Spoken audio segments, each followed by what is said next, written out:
33 वर्ष की एक लड़की जो कपड़ों की तरह बॉयफ्रेंड बदलती थी, शादीशुदा होने के बावजूद भी पति को छोड़कर 2 बॉयफ्रेंड के साथ लिव इन रिलेशनशिप में रहती थी।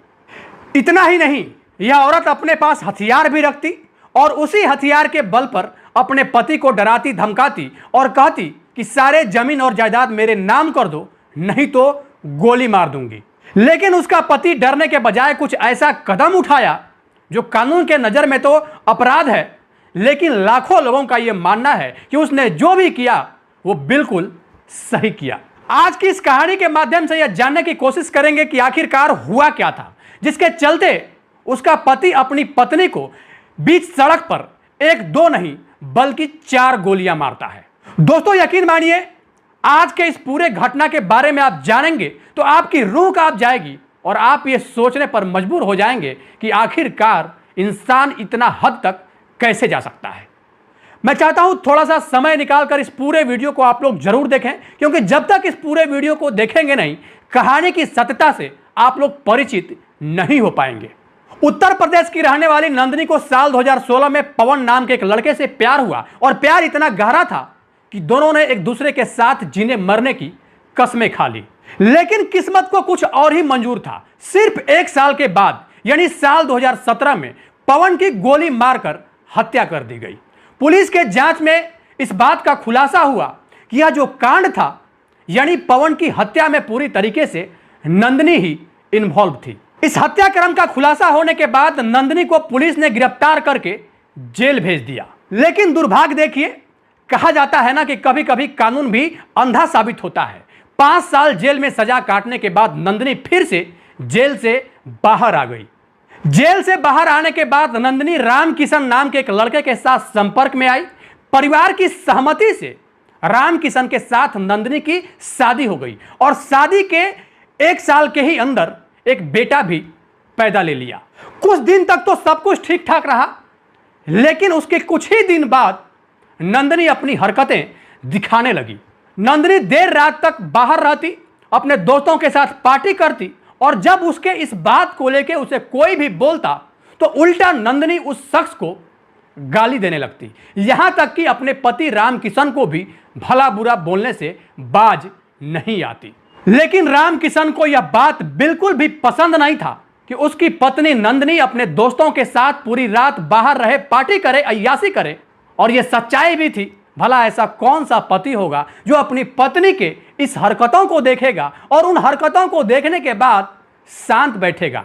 कौन ऐसा चाहेगा कि उसकी पत्नी घर से रात रात भर बाहर रहे, उसके दोस्तों के साथ पूरी रात गुलछर्रे उड़ाए, पार्टियां करे, अय्याशी करे? कोई भी ऐसा पति नहीं होगा जो अपनी पत्नी के इन हरकतों को देखकर बर्दाश्त करेगा। इस बात को लेकर दोनों में बहस होती।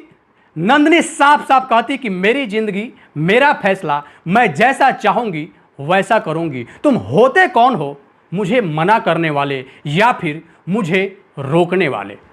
जब दोनों में झगड़े ज्यादा बढ़ गए तो अंततः दिसंबर 2023 में नंदिनी अपने बेटे को लेकर अपने पति को छोड़कर अपने मायके आ जाती है। मायके वाले उसके इस व्यवहार से, उसके इस एक्टिविटी से पहले से ही परेशान थे। जाहिर सी बात है, पहले हत्या का मामला, फिर पति को छोड़ देना, बच्चे को त्याग देना, यह सारा कुछ घर वालों को अंदर से काफी ज्यादा परेशान कर रहा था। यह तो व्यवस्था थी, नहीं तो भला कौन अपनी आंखों से अपनी ही बेटी का घर उजड़ते हुए देखेगा? इस बात को लेकर घर वाले जब नंदिनी को समझाने की कोशिश करते तो उल्टा नंदिनी अपने माँ बाप से ही उलझ जाती और कहती मेरी जिंदगी, मेरा फैसला, मुझे जो समझ में आएगा मैं वो करूंगी। और अंततः अपने पेरेंट्स से लड़ाई झगड़ा करने के बाद अपने मायके को भी छोड़ देती है और इसके बाद सीधा मध्य प्रदेश के ग्वालियर पहुंच जाती है और वहां जाने के बाद एक ब्यूटी पार्लर खोल लेती है। लेकिन कहा गया है ना कि जिस इंसान को जिसकी लत लग जाती है वो लत उसके जिंदगी के साथ ही खत्म होती है। ठीक वही चीज नंदिनी के भी साथ था। अपनी आदतों के अनुसार वहां भी मर्दों के संपर्क में रहना आरंभ कर देती है। कई सारे मर्द उसके संपर्क में आए, कई सारे गए और इसी बीच ब्यूटी पार्लर चलाने के दौरान ही वो सोशल मीडिया पर एक्टिव रहती और सोशल मीडिया से ही अरविंद परिहार नाम का एक लड़का उसके संपर्क में आता है और संपर्क में आने के बाद पहले दोनों में बातचीत हुई, बातचीत के बाद दोस्ती, और यही दोस्ती धीरे धीरे प्यार में बदल गया। और जब प्यार परवान चढ़ता है तो दोनों आर्य मंदिर में जाकर शादी कर लेते हैं। लेकिन शादी के सिर्फ 30 दिन बाद ही नंदिनी ने अपना असली रूप यहां भी दिखाना शुरू कर दिया। रात को देर से बाहर जाना, दोस्तों के साथ पार्टियां करना, गुलछर्रे उड़ाना उसके रोज का आदत हो गया था। और इस बात को लेकर जब उसका पति अरविंद विरोध करता तब उल्टा वो अपने पति को ही थप्पड़ मारती और इसके बाद उसे इस बात की धमकी देती कि मैं तुझे जान से मरवा दूंगी। यह सब रोजमर्रा की जिंदगी में शामिल हो गया था। अपनी आदतों के अनुसार नंदिनी पति के रहते हुए यहां भी 2 बॉयफ्रेंड बनाती है, जिसमें एक का नाम अंकुश और दूसरे का नाम कल्लू था। मीडिया रिपोर्ट की माने तो दोनों ने शादी से पहले अपना अपना अतीत यानी पास्ट छुपाया था। अरविंद को यह पता नहीं था कि उसके पहले उसके जिंदगी में एक पति और 3 प्रेमी और एक प्रेमी के कत्ल में वो जेल भी जा चुकी थी। और दूसरी ओर नंदिनी को इस बात की जानकारी नहीं थी कि अरविंद पहले से शादीशुदा है, उसकी एक पत्नी और 3 बच्चे हैं। क्योंकि नंदिनी को यूं कहें कि मर्दों की लत लग चुकी थी और उस आदतों के अनुसार वह अपना असली रूप यहां भी दिखाने लगी और अरविंद के साथ रहते हुए अपने बॉयफ्रेंड अंकुश और कल्लू के साथ भी लिव इन रिलेशनशिप में रहने लगी। और इस बात का जब पति विरोध करता तो वह धमकी देती कि मैं तुझे जब चाहूं तब मरवा दूंगी। शुरू में अरविंद इस बात का विरोध करता, लेकिन जब नंदिनी ने अपने प्रेमियों से अरविंद की पिटाई करवाई तो अरविंद के मन में नंदिनी नाम का खौफ बैठ गया। अब नंदिनी जब चाहती अपने बॉयफ्रेंड के साथ घर आती, अपने घर से बाहर चली जाती और अरविंद से लगातार पैसे का डिमांड करती और अब तक अरविंद उसे लाखों रुपए दे चुका था। दिसंबर 2024 में जब अरविंद ने पैसे देने से इनकार किया, मना किया, तब नंदिनी उसके ऊपर मारपीट का एक झूठा एफआईआर करती है और एफआईआर करने के बाद उसे जेल भिजवा देती है। लगभग 8 महीने काटने के बाद जेल से जब अरविंद बाहर आता है तब नंदिनी सीधा अरविंद के घर पहुंचती है और पहुंचने के बाद कहती है कि जितना भी जमीन और जायदाद है वो मेरे नाम करवा दो, नहीं तो फिर से झूठे केस में तुम्हें फंसाकर जेल भिजवा देंगे। अरविंद अब किसी भी हालत में जेल जाने के लिए तैयार नहीं था, यहां तक कि अपनी पुश्तैनी संपत्ति नंदिनी के नाम करने के लिए भी तैयार नहीं था। नंदिनी के डर, अपमान और लगातार दबाव ने अरविंद को कुछ ऐसा गलत कदम उठाने के लिए मजबूर कर दिया। 8 सितंबर 2025 को अरविंद ने 315 बोर की एक पिस्तौल खरीदी और वह मन में ठान चुका था कि अब नंदिनी को रास्ते से हटाना ही एक आखिरी विकल्प है। 12 सितंबर सुबह 10:30 बजे के आसपास नंदिनी अपने बॉयफ्रेंड कल्लू और अंकुश के साथ एसपी ऑफिस अपने पति अरविंद का शिकायत करने एक ऑटो से जा रही थी।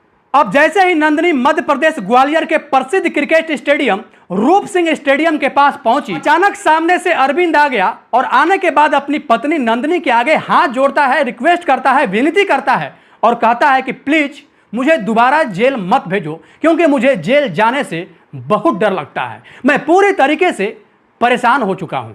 लेकिन इस बात का कोई भी असर नंदिनी के ऊपर नहीं पड़ता है। वह शांत स्वभाव में कहती है कि अगर तुम्हें जिंदा रहना है तो अपनी संपत्ति मेरे नाम कर दो, नहीं तो अंजाम बहुत बुरा होगा।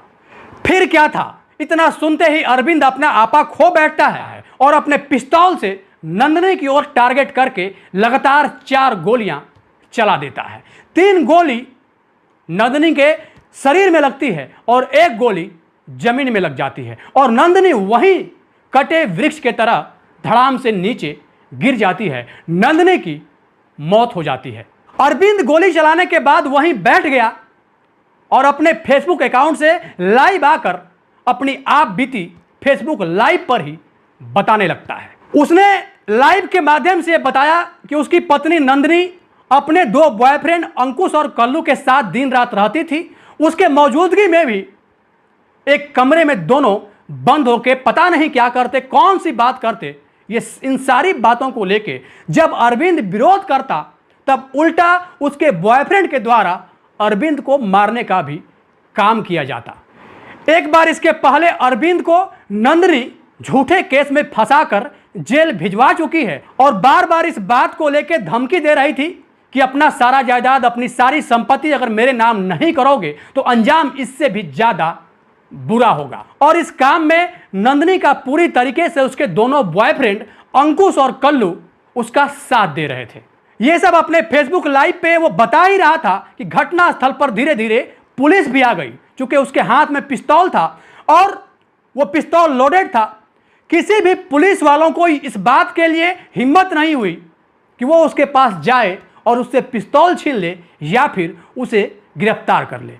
वहां पे पब्लिक का पूरी तरीके से जमावड़ा लग गया था, लेकिन किसी भी एक पब्लिक में से कोई भी वहां जाने का हिम्मत नहीं किया कि वो वहां जाए और जाके उसे पकड़ ले। कहा गया है ना कि जान का डर सबको होता है, क्योंकि सबको इस बात का डर था कि अगर वो अरविंद के नजदीक जाएगा तो हो सकता है कि अरविंद सामने जाने वाले के ऊपर भी गोली चला दे। शुरुआत में जो पुलिस वाले घटनास्थल पर मौजूद थे उसे कंट्रोल में करने की कोशिश कर रहे थे, उसे ये कह भी रहे थे कि अपना हथियार नीचे रख दो और नीचे रखने के बाद अपने आप को सरेंडर कर दो, लेकिन वह यही कहता कि मुझे आप लोगों से कोई दुश्मनी नहीं है, अपनी बात को मुझे पूरा करने दीजिए। और लाइव कॉल के दौरान वो सारा कुछ बोलते जा रहा था और अंत में जब पुलिस वालों की ओर से पत्थरबाजी की गई, उसके ऊपर पत्थर फेंके गए, तब वो अपना पिस्तौल नीचे रख देता है और जब अपना पिस्तौल वो नीचे रखता है तब पुलिस वाले धीरे धीरे उसकी ओर बढ़ते हैं और बढ़ने के बाद फिर उसे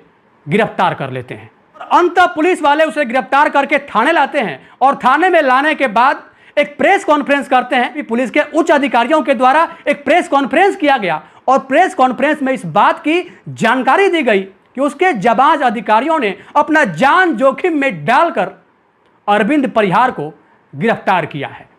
खैर जो भी हो, फिलहाल अरविंद अभी पुलिस के हिरासत में है और इस केस ने समाज को पूरी तरीके से दो अलग अलग भागों में विभक्त कर दिया है। कुछ लोगों का यह कहना है कि अरविंद ने जो भी किया वो सही है, वहीं दूसरी ओर कुछ लोग ये भी कह रहे हैं कि अरविंद को कानून को अपने हाथ में लेने का कोई भी अधिकार नहीं है, कोई भी हक नहीं है, इसलिए पूरी तरीके से अरविंद अपने जगह गलत है।